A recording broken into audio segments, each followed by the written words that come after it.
எல்லாரும் எப்படி இருக்கீங்க? நல்லா இருக்கீங்களா? எல்லாரும் நல்லா இருக்கீங்கன்னு சொல்லி ஆண்டவருக்குள்ள விசுவாசிக்கிறேன். இன்றைய வேளையில எல்லாருக்கும் என் அன்பின் வாழ்த்துக்கள்.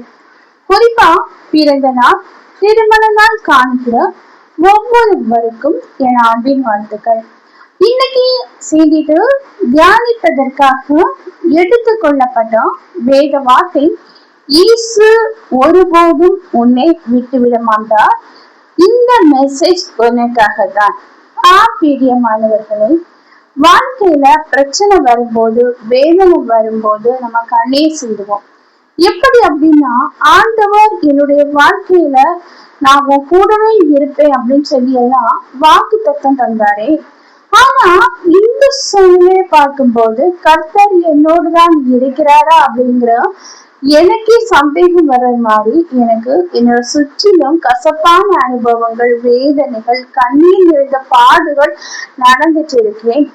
ஆண்டவர் என்னை விட்டுட்டு போயிட்டாரா அப்படின்னு சொல்லி எல்லாம் விசுவாசம் குன்றியவரா வேதனையோட நாம அழுது புலம்புவதுண்டு.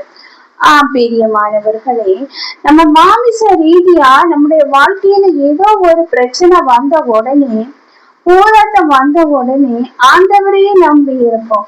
ஆனா அந்த போராட்டத்துல இருந்து விடுதலை கிடைக்கல, வேதனை பெருகிட்டே இருக்கு, நாட்கள் போய்கிட்டே இருக்கு. அப்படிங்கும் போது நமக்குள்ள நம்மள அறியாம வரக்கூடிய கொஸ்டின் என்ன அப்படின்னா, ஏசப்பா நான் உங்களை நம்பிதானே இருந்தேன், நீங்க என்னை விட்டுட்டு போயிட்டீங்களா? நீங்க என் கூட இருந்தா என்னுடைய வாழ்க்கையில இந்த பாடுகளை எல்லாம் அனுமதிக்க மாட்டீங்களே அப்படின்னு சொல்லி கண்ணீரோடு நம்ம கலங்குவோம் தெரியுமா? வேதனை. இன்னைக்கு ஆண்டவர் சொல்றாரு, மகளே மகனே, நான் உன்னை விட்டு போகவே இல்லை, நான் கூட தான் இருக்கிறேன். ஆனா நீங்க இப்ப நினைக்கலாம், ஆண்டவர் நம்ம கூட இருக்கும்போது ஏன் நமக்கு இவ்வளவு வேதனை, ஏன் நமக்கு இவ்வளவு பாடு, ஏன் நமக்கு இவ்வளவு உபத்திரவம் அப்படின்னு சொல்லிட்டு நம்முடைய வாழ்க்கையில பாருங்க, குறிப்பா ஆண்டவரை தேடுகிற பிள்ளைகளுக்கு உபத்திரவங்களும் பாடுகளும் வேதனைகளும் அதிகமா இருக்கு. இது எதனால அப்படின்னா, நம்ம புடமிடுகிறார் ஆண்டவர். எப்படி குயவன் தன்னுடைய மண்பாண்டம் வணைகிறதுக்கு அவன் களிமண்ணை எப்படி பசஞ்சி அழகாக வணைகிறானோ, அதே போலதான் ஆண்டவரை தேடுகிற ஒவ்வொருவரையும் ஆண்டவர் சோதித்து அறிகிற தேவனா இருக்கிறாரு. ஆனாலும் நம்ம வாழ்க்கையில எவ்வளவு பெரிய சோதனை வந்தாலும் அதை கடந்து செல்ல ஆண்டவர் கிருபை பாராட்டுவாரு. என்னுடைய மகன் எனக்கு பரிசுத்தமாக வேண்டும், பரிசுத்தமானா அவனுடைய வாழ்க்கையில நான் அற்புதம் செய்வேன் அப்படின்னு சொல்றாரு. நம்முடைய வாழ்க்கையில சில பாடுகள், சில உபத்திரவங்கள் இருக்கு அப்படின்னா ஆண்டவர் நம்ம இன்னும் நெருங்கி வரணும், இன்னும் கிட்டி சேரணும். என்னுடைய மகன் என் பக்கத்துல நெருங்கி இன்னும் வரணும், என் அன்பனை இன்னும் அவங்க தலைக்கணும் அப்படிங்கிறதுக்காக சில பாடுகளையும் சில வேதனைகளையும் ஆண்டவர் நம்முடைய வாழ்க்கையில அனுமதிக்கிறாரு. ஆனா திராணிக்கும் மேல சோதிக்கப்பட மாட்டார். அதாவது நம்முடைய வாழ்க்கையில பாடுகள் வந்தாலும் உபத்திரவங்கள் வந்தாலும் நம்ம திராணிக்கு மேல ஆண்டவர் நம்மள ஒப்பு கொடுக்கவே மாட்டாரு. ஆமென், அல்லேலூயா. இப்ப இருக்கிற பாடுகள், இப்ப இருக்கிற உபத்திரவங்கள், இப்ப இருக்கிற வேதனைகள் கண்ணீரின் பாடுகளா இருந்தாலும் உங்க வாழ்க்கையில இருக்கிற பாடுகள் உங்க திராணிக்கு மேல ஆண்டவர் உங்க வாழ்க்கையில சோதனைகளை அனுமதிக்க மாட்டாரு. ஆமென், அல்லேலூயா. நம்ம ஆண்டவருடைய பிள்ளைகள்னால கண்டிப்பா பரிசுத்த ஆவியானவருக்கும் பிசாசுக்கும் யுத்தம் உண்டு. நம்ம வாழ்க்கையில நம்ம ஆண்டவர் தரக்கூடிய ஆசீர்வாதங்களை பெற்றுக்கொள்ளணும்னா சில தடைகள், சில வேதனைகள், சில பாடுகளை நம்ம அனுமதிச்சு அந்த வழியா நடந்து நம்ம ஆசீர்வாதத்தை பெற்றுக்கொள்றோம். ஆண்டவர் சொல்றாரு, ஒருவன் என் பின்னே வர தொடங்கினால் தன்னைத்தானே வெறுத்து சிலுவையை தூக்கி கொண்டு வர கடவன். ஆண்டவருடைய பிள்ளைகள் தன்னைத்தானே வெறுத்து, நம்ம இந்த உலகத்துல எதுவுமே இல்லை, எல்லாமே என்னுடைய வாழ்க்கையில ஆண்டவர் தான் அப்படின்னு சொல்லி எல்லாத்தையும் வெறுத்து ஆண்டவர் பின்ன அவருடைய சிலுவை, அதாவது ஆண்டவருடைய சிலுவையை சுமந்து சென்று அவர் பின்னே வர கடவனாமே. நாளேலூயா. நம்ம என்ன பண்றோம் பிரியமானவர்களே? வாழ்க்கையில ஆசீர்வாதம் வேணும், அற்புதம் வேணும் அப்படின்னு சொல்லி உலக பிரகாரமான ஆசீர்வாதங்களை நோக்கி நம்ம என்ன செய்துட்டு இருக்கோம், நடந்து போயிட்டு இருக்கோம். ஆனா ஆண்டவர் என்ன நினைக்கிறாரு? என் பிள்ளை என் மகன் என் மகள் என்னை நோக்கி வரணும், என் சித்தத்தை தெரிஞ்சு கொள்ளணும் அப்படின்னு சொல்லி ஆண்டவர் விரும்புறாரு.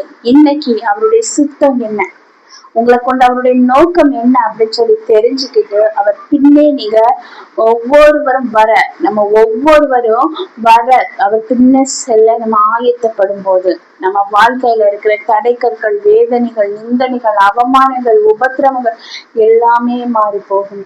ஆண்டவர் நேசிச்ச பிள்ளைய எந்த ஒரு சூழ்நிலையும் ஆண்டவர் கைவிடவே மாட்டார். மனுஷன் கைவிட்டுட்டு போவான், ரொம்ப அன்பை காணிக்கிற மாதிரி காணிச்சுட்டு ஏதோ ஒரு பிரச்சனை வருது அப்படின்னு உடனே நம்மளை விட்டு செல்கிற முதல் மனிதனா நம்ம நேசிக்கிற, நம்ம அன்பு வச்ச ஒரு பர்சனா தான் இருக்கும்.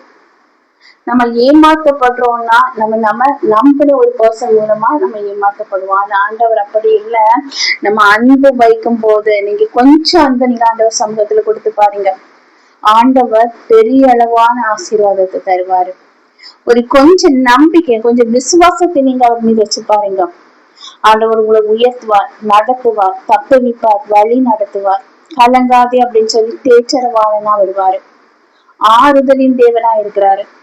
நம்முடைய வாழ்க்கையில இருக்கிற ஒவ்வொரு பிரச்சனையும் அவர் அறிஞ்சிருக்கிறாரு. நம்ம நினைப்போம் என்னுடைய பிரச்சனை யாருக்கும் தெரியல, என் வேதனை யாருக்கும் தெரியல.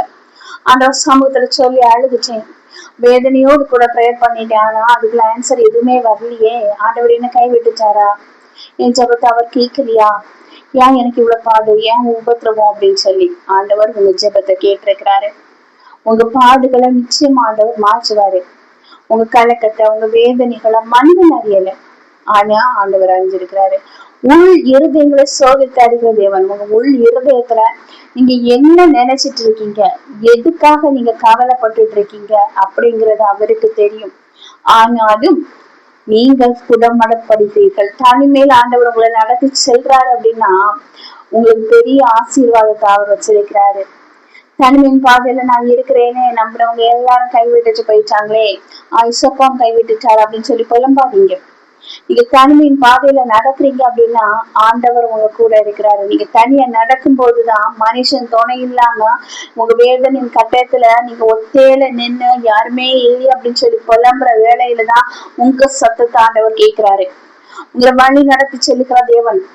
உங்க கரங்களை பிடிச்சு ஒரு தகப்பனை போல, ஒரு தாயை போல வழி நடத்துகிற தேவன் உங்க கூட, உங்க பக்கத்துல, உங்க அருகில இருந்துட்டுதான் இருக்கிறார். பிரியமானவர்களை, தனிமையின் பாதையில சோதிக்கப்பட மாட்டீங்க.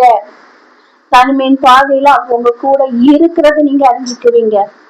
எல்லாரும் விட்டுட்டு போனாலும் அவருடைய கரம் உங்களை தாங்கிட்டு இருக்கு. உங்க வேதனை, உங்க பாடுகள், உங்க உபத்திரவங்கள் எல்லாத்தையும் ஆண்டவர் சமூகத்துல தெரியப்படுத்துங்க. நிச்சயமா ஆண்டவர் உங்களை விடுதலை பண்ணுவாரு. இந்த மெசேஜ் இது உங்களுக்கானதான். கண்டிப்பா ஆண்டவர் உங்களை கைவிடுகிற தேவன் அல்ல. உங்களை கை பிடித்து கரம் பிடித்து வழி நடத்துகிற தாய், தகப்பன், உற்றார், உறவினர்கள், ஃப்ரெண்டு எல்லாம் அவர் தான். ஆமேன், ஹல்லேலூயா. பாருங்க, பைபிள் நிகழ்வுகள். லாசரு, மரிச்சு போன லாசரு உயிரோடு எழுப்புறாரு.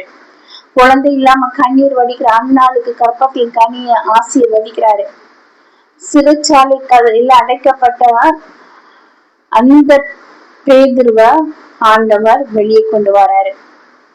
பாருங்க, சிங்கு கபில் அடைக்கப்பட்ட தானியல் ஆண்டவர் வெளியே எந்த ஒரு ஆபத்து இல்லாதபடிக்கு காப்பாத்துறாரு. அதே போல கோலியாத்தை முறியடிக்க தாவீதுக்கு ஆண்டவர் ஹெல்ப் பண்றாரு. இப்படி ஆண்டவர் ஒவ்வொருவருடைய வாழ்க்கையில அற்புதம் செய்தார் அல்லவா? உங்க வாழ்க்கையில நீங்க வடிக்கிற கண்ணீரை ஆண்டவர் அறிஞ்சிருக்கிறாரு.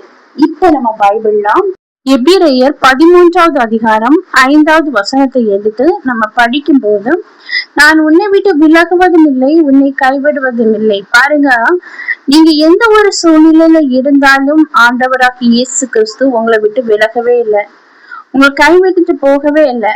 இமை பொழுது உங்களை காண்கிற தேவனாய் இருக்கிறாரு. எந்த ஒரு ஆபத்தான ஒரு சூழ்நிலையில நீங்க இருந்துட்டு இருந்தாலும் கண்டிப்பா நிச்சயமா ஆண்டவர் உங்களை வழி நடத்துகிற தேவனாய் இருக்கிறாரு. எந்த ஒரு சூழ்நிலையில உங்களை விட்டுட்டு போகவே மாட்டேன் அப்படின்னு சொல்லி உங்களுக்கு வாக்கு கொடுக்கிறாரு.